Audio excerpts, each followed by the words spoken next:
There is a huge gap in between the elite and everyone else. This goes for the amount of money they have and the control they have over the general population.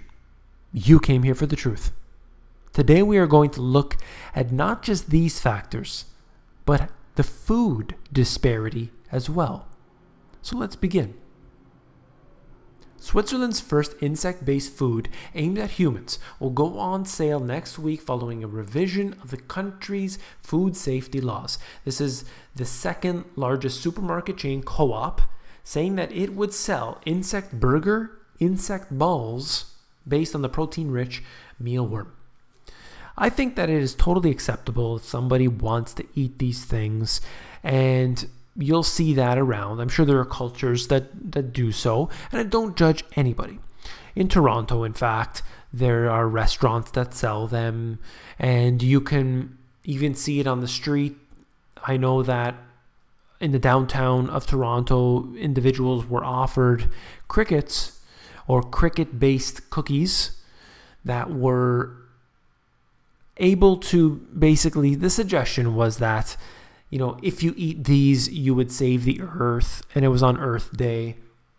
And, you know, if somebody wants to do that, please, by all means, go ahead. I just think that there is a great disparity in between what we eat and what the elite are eating. So let's look at this. Going over to China, we see a little different scenario where you have this high security farm, and it looks a lot different. You know, it's keeping out the ordinary people. And in fact, that's what it says. Ordinary people can't go in there. It's for the officials only. They produce organic vegetables, peppers, onions, beets, beans, cauliflowers, but they don't sell to the public. So this individual snuck in, got some reporting done. Excellent work here. Elsewhere in the world, this might not be something to boast about, not in China. Organic gardening here is a hush-hush affair in which the cleanest, safest products are largely channeled to the rich and the politically connected.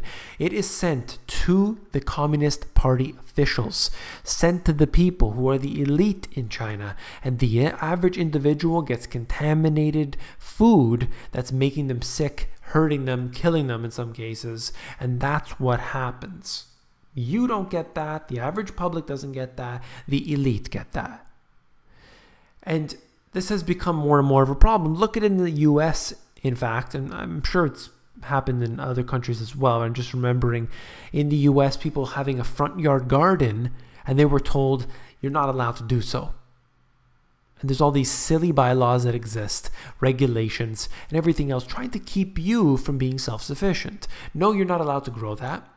I think it was actually in Vancouver where individuals were growing cucumbers indoors because they said, look, things were working out better indoors, so we just decided to do them indoors. And the neighbors called on them or something, and they were raided, and all because they thought, supposedly, they thought it was a grow-up.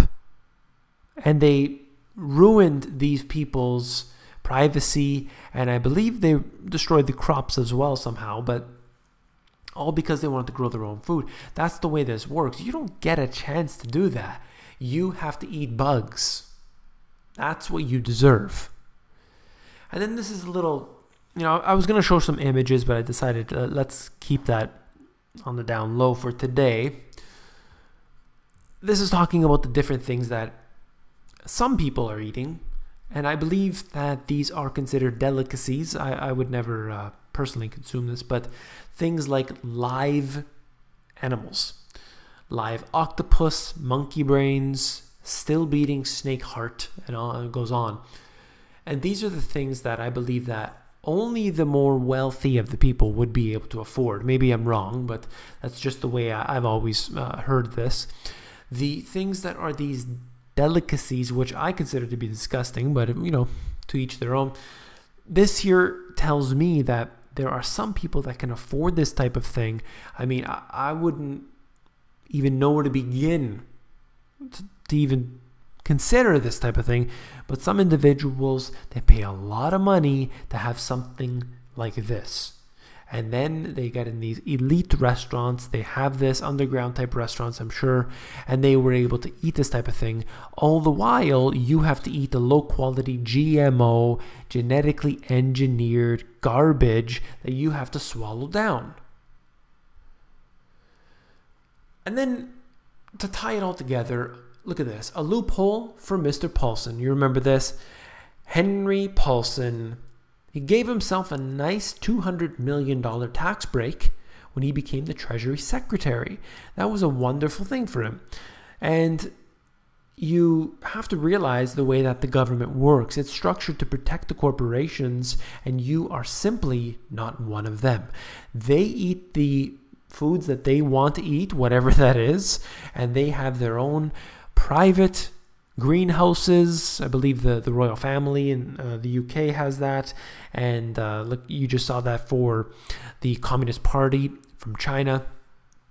It exists everywhere essentially, but you and I, we have to get the most polluted, the worst quality food, and that's just the way it is. And it goes for the tax system, it goes for the corporations, it goes for everything that we are involved in.